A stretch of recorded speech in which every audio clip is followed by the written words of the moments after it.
여러분 안녕하세요. 허락보다 용서가 쉬운 최가전입니다. 지난 영상에서 가격만 보고 샀다가 후회하는 가전 이야기를 했었죠. 오늘은 저와 제 주변에서 실제로 들은 수많은 사연을 바탕으로 제일 많이 후회하는 가전 탑5를 제대로 정리를 해보려고 합니다. 이번 영상도 당연히 광고가 없고요. 특정 브랜드를 비난하려는 의도도 절대 아니에요. 그저 여러분이 이거 미리 알았으면 돈 낭비 안 했을 텐데 싶은 그 포인트들만 좀 짚어드리도록 하겠습니다. 그리고 본격적인 순위 공개 전에 드릴 말씀이 있습니다. 제가 기존에 8만 구독자분들과 함께하는 채널을 운영하고 있다고 말씀을 드렸었죠. 근데 제가 정말 하고 싶었던 가전 이야기를 하기 위해서 이 최가전 채널을 새로 시작을 했습니다. 제 목표는 2년 안에 여기서도 10만 구독자분들을 만나 뵙는 거예요. 지금 잠깐 시간 내셔서 구독과 좋아요, 알람 설정 눌러주시면 앞으로도 가전 살 때 절대 손해보지 않을 알짜 정보들로 보답을 하도록 하겠습니다.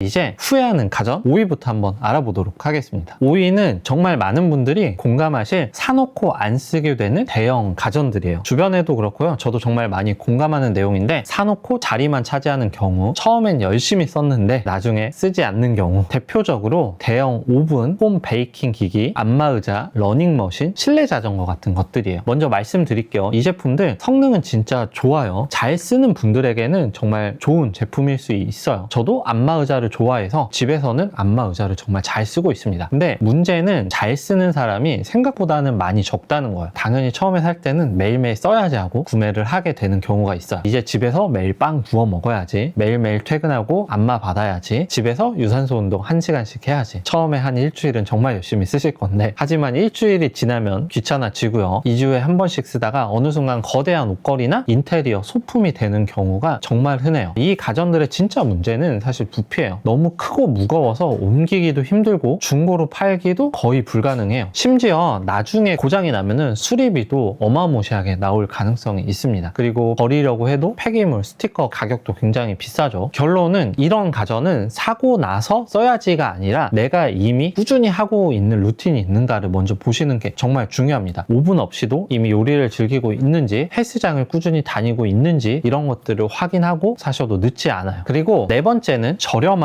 무선 청소기예요. 일명 차이슨류 제품들이에요. 제가 저번 영상에서도 언급했지만 이런 제품 잘못 샀다가 후회하는 경우가 생겨요. 물론 그 중에 찾으면은 오래 써도 괜찮은 제품들도 있기는 하지만 대부분은 다 그런 제품들 중에서도 잘 찾아보면 괜찮은 제품들이 있기는 있어요. 처음에 보면은 다 괜찮아 보여요. 가볍고 디자인도 세련됐고 흡입력도 이 정도면은 괜찮은데 싶지만 진짜 6개월 정도 지나면은 딱 이렇게 말씀하실 거예요. 흡입력이 예전 같지 않네. 분명 완충했는데 처음에 샀을 때보다 금방 꺼지네, 방 한 칸 돌리니까 꺼지네, 이런 경우가 흔한데 결국에는 배터리를 교체해야 되는데 문제는 배터리 교체 비용입니다. 배터리를 좀 바꿔볼까 하고 알아보면은 청소기 값에 50%가 넘는 경우가 있어요. 그럼 결국 이 돈이면은 그냥 새로 사지가 되는 거예요. 이거는 가성비가 아니라 6개월, 1년짜리 소모품을 산 거랑 거의 비슷해요. 매일 쓰는 청소기인 만큼 배터리 내구성과 AS가 검증된 브랜드를 사시는 게 돈을 아끼는 가장 좋은 방법이에요. 그리고 다만 이런 제품들 중에서도 배터리 교체 비용도 저렴하고 AS도 잘 되는 곳이 있으니까 이런 것들은 좀 서칭을 해보시면서 선택을 하시는 게 가장 중요할 것 같습니다. 3위는 의외라고 생각하실 수도 있을 것 같아요. 바로 공기청정기, 제습기, 가습기 같은 가전 제품들이에요. 이런 제품들 중에 진짜 고가의 제품들이 있는데 좋다는데 뭐가 좋은지 모르겠어요 라는 말씀들을 많이 하시거든요. 이 가전들의 특징은 스펙표가 굉장히 화려하다는 거예요. 초미세먼지 99.9% 제거, 강력 제습 20리터, 수치만 보면은 당장 집안 공기가 숲속처럼 바뀔 것 같습니다. 그런데 막상 틀어놓으면은 드라마틱한 변화를 느끼기가 어려워요. 수치상으로는 좋아 보이는데 내 몸이 잘 못 느끼나? 내가 잘 쓰고 있나? 라는 의문이 드실 수도 있습니다. 가전은 조금이라도 확실히 다르네 라는 체감이 있어야지 만족감이 생기는데, 체감이 안 되는 순간부터 필터 교체 비용, 전기료가 좀 아깝게 느껴지고 조금 더 저렴한 제품, 가성비 제품으로 갈 걸 하고 후회하는 경우가 생기는 거예요. 이런 제품을 고를 때는 단순히 수치만 보지는 마시고요. 내가 사용하는 집의 평수나 시각적인 확인이 확실한 제품을 골라야지 만족도가 오래 가요. 그리고 이런 제품들은 비싼 제품이나 저렴한 제품이나 그렇게 큰 체감이 안 되기 때문에 꼭 확인을 하고 구매하시는 것을 추천드립니다. 2위는 스마트 기능, 즉 AI 기능이 과하게 들어간 가전들이에요. 요즘 가전들 보면은 앱 연동은 기본이고요. 음성 제어에 자동화까지 진짜 안 되는 게 없습니다. 그런데 사용 패턴은 결국에는 다 똑같아요. 똑같아요. 앱은 처음에 한 일주일만 써보고 귀찮아서 잘 안 써요. 와이파이 연결 끊겼는데 다시 잡기도 귀찮아서 그냥 두는 경우가 생기고요. 결국에는 수동 버튼으로 눌러서 사용하는 경우가 생겨요. 스마트 기능이 많으면은 물론 좋지만 그만큼 가격이 비싸집니다. 그런데 정작 우리는 그 기능을 쓰기 위해서 휴대폰을 꺼내고 앱을 켜는 과정 자체를 귀찮아해서 결국에는 가전의 기본 기능만 쓰게 되는 경우가 대부분이에요. 저희 집도 냉장고에 액정이 있고 다양한 기능이 있지만 쓰지 않습니다. 스마트 기능은 있으면 좋지만 없어도 전혀 지장이 없는 기능인 경우가 되게 많아요. 화려한 기술에 현혹되어서 수십만 원을 더 지출하기보다는 본연의 기능에 충실한 제품을 고르는 게 현명한 선택이 되실 수 있어요. 대망의 1위는 바로 TV입니다. 의외로 TV 선택에 후회하는 글들이 되게 많아요. 화면이 너무 커서 눈이 아파요. 이 정도 스펙까지는 필요 없었는데 너무 또 비싸게 주고 산 거 아닐까 하고 후회하는 경우도 많이 있습니다. TV는 가전 중에 우리가 가장 오래 집중해서 보는 제품이죠. 보통 TV는 거거익선이다라는 말만 믿고 거실 크기를 생각 안 하고 큰 제품을 사거나 집에서 보지도 않는 8K의 고사양 스펙을 구매하시는 경우가 생각보다 많아요. 시청거리가 확보가 안 된 상태에서 너무 큰 화면은 눈의 피로도를 극대화시킵니다. 또 밝기가 너무 과한 제품은 저녁에 불 끄고 볼 때 눈이 시릴 수도 있고요. TV는 비싸고 크다고 문제가 아니라 내 환경에 비해 가한 게 문제일 수도 있어요. 그래서 내 거실 폭과 주로 보는 콘텐츠가 뭔지를 냉정하게 따져보고 골라야지 실패가 없습니다. 내가 TV와 화면 거리가 2m, 3m밖에 안 되는데 80인치 이상, 90인치, 100인치를 선택하시면은 그게 잘못된 선택이라는 말씀을 드리는 거예요. 그래서 가장 많이 사용하는 제품이 TV이기 때문에 TV 선택은 정말 고민해서 하시는 것을 추천드립니다.